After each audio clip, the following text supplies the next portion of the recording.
आप देख रहे हैं वेब दुनिया, हमारे साथ है पुष्पेन कुछ। आइए बात करते हैं पुष्पेन जी से। सर, आप बहुत अच्छे वक्ता हैं, आपकी बहुत अच्छी फैन फॉलोइंग है, काफ़ी यूट्यूब चैनल्स आपके देखे जाते हैं। क्या आपको राजनीति में नहीं आना चाहिए ताकि आप जो आपका मकसद है, जो आपका मिशन है, उसको पूरा कर सके बेहतर तरीके से? मैं ये मानता हूँ कि राजनीति से देश चलता है और मेरा राजनीति में जाने का इसलिए कोई इरादा नहीं है कि देश संविधान से चलता है, जुडिशरी से चलता है, पुलिस से चलता है, नियम कानून से चलता है। और वो नियम कानून की बाध्यता है, वो अच्छे हैं बुरे हैं वो अलग डिबेट है। इसलिए मैं देश की बात नहीं करता, राष्ट्र की बात करता हूँ और राष्ट्र को समाज चलाता है। इसलिए जब राष्ट्र कमजोर होता है तो सरकारें अपने पैर फैलाती हैं और आपकी मान्यताओं और परंपराओं और आस्थाओं के अंदर वो दखल देना शुरू करती हैं। मैं ये मानता हूं कि राष्ट्र अगर मजबूत होता, राष्ट्र का जो सर्वोच्च पद है जिसकी ये जिम्मेदारी है वो है हमारे देश के 4 शंकराचार्य। अगर कोई विवाद है तो उस पर शंकराचार्यों की राय ली जानी चाहिए, लेकिन सबरीमला में जेंडर जस्टिस को बारे में बताने में इस देश के काले कोट वालों का कोई अधिकार नहीं है। कोई जानते ही नहीं है कि सबरीमला के अंदर जेंडर जस्टिस का मामला नहीं है, उसकी जो साइंस है उसके बारे में था।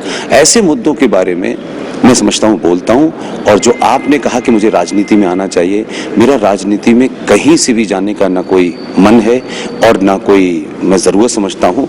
वहाँ पे जाने के लिए करोड़ों लोग हैं, क्योंकि उसकी एक मर्यादा है। जब आप जाएंगे तो किसी पार्टी के सदस्य होंगे तो उस पार्टी की लाइन होगी कि ये सच नहीं बोलना है तो वो नहीं बोलना है। उस पार्टी की ज़रूरत होगी ये झूठ बोलना है तो फिर ये झूठ बोलना है। तो भाई मेरे, एक बार जन्म मिला है, सच बोल के मरो यार। पार्टी की बाधाओं में बंधो, फिर सरकार की बाधाओं में बनो, फिर ये मत बोलो वो बोलो, अपने सुविधा के अनुसार उनके यहाँ सच और झूठ होता है। तो मैं क्यों राजनीति में जाऊं? जो कुछ राजनीति में करना था, लोगों को पॉपुलर होना है, हाँ कुछ और कुछ एजेंडे हों लोगों के तो वो जाए। इसलिए मेरा वहां जाने का कोई नहीं। मैंने सार्वजनिक मंचों से कहा कि मैं राजनीति में नहीं जाऊंगा। टी राजा सिंह हो, इन लोगों ने पार्टी ने इनसे एक तरह से छुटकारा पा लिया, मतलब एक तरीके से उनसे पीछे छुड़ाया। जो भी हिंदुत्व की बात कर रहा है उनके साथ ऐसा हो रहा है। ये कहिए कि जो भी हिंदुत्व की बात कर रहा है जी, वो हिंदुत्व की बात करेगा और पार्टी में रहेगा, ये 2 अलग अलग बातें हैं। अगर आप पार्टी में हैं और वो पार्टी अच्छी बुरी में इस पे नहीं जा रहा तो फिर आपको पार्टी के नियम मानने पड़ेंगे ना।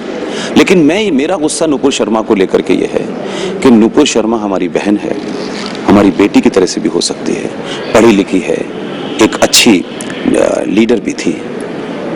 उसकी पार्टी ने उसे निकाल दिया यार, तो कोई दिक्कत की बात नहीं है। लेकिन 95 करोड़ सनातनियों ने अपना हाथ क्यों उससे खींच लिया?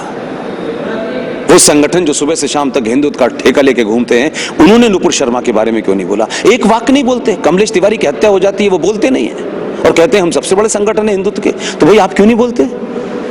मेरा सवाल उनसे है, सरकार से भी। और पार्टी की लाइन अपनी होगी, पार्टी की अपनी मजबूरियां हैं, कब उन्हें सेकुलरिज्म करना है, कब नहीं करना, कब किसका साथ लेना है, कब किसका नहीं लेना, मैं इस पे नहीं जाना चाहता। इसलिए नुपुर शर्मा के साथ मैं पहले दिन से वही बात कह रहा हूं और बार बार कह रहा हूं कि राष्ट्र मजबूत होगा तो सरकारें आपकी चौखट पे नाक रगड़ेंगी। नहीं 95 करोड़ सनातनी भीख की तरह कहेगा कि आज हमें ये दे दीजिए, कल हमें वो दे दीजिए।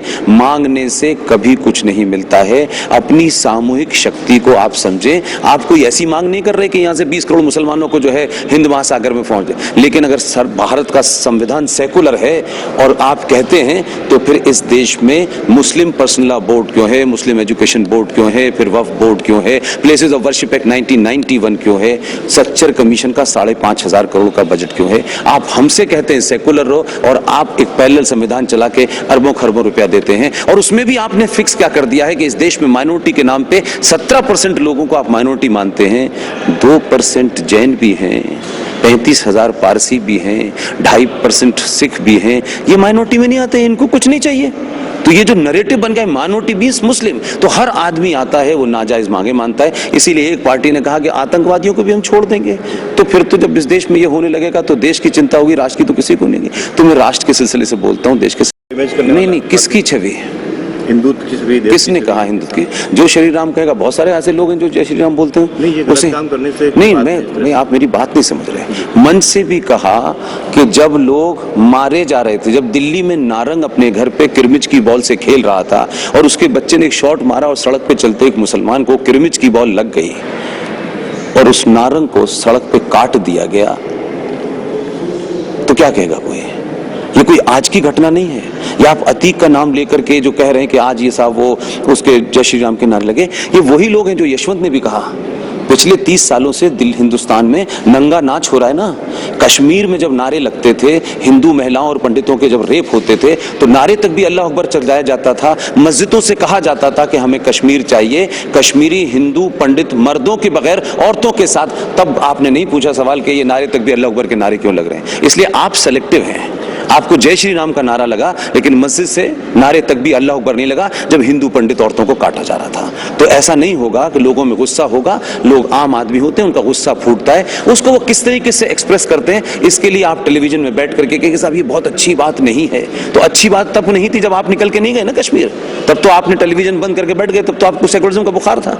तो ये चीजें ध्यान में रखनी होंगी कि आखिर क्या हो रहा है कि 5 करोड़ इस देश में केसेस हैं, 5 करोड़ जो सुप्रीम कोर्ट में हैं, लेकिन सुप्रीम कोर्ट के जज साहब को 5 करोड़ जस्टिस नहीं मतलब है। उनको कभी जस्टिस से मतलब है, कभी हिंदुत्व की परिभाषा से मतलब है, कभी इससे मतलब है। उनको हर काम में दखल देना है, लेकिन 5 करोड़ केसेस पेंडिंग हैं, उसमें उन्हें इंटरेस्ट नहीं है। Thank you very much.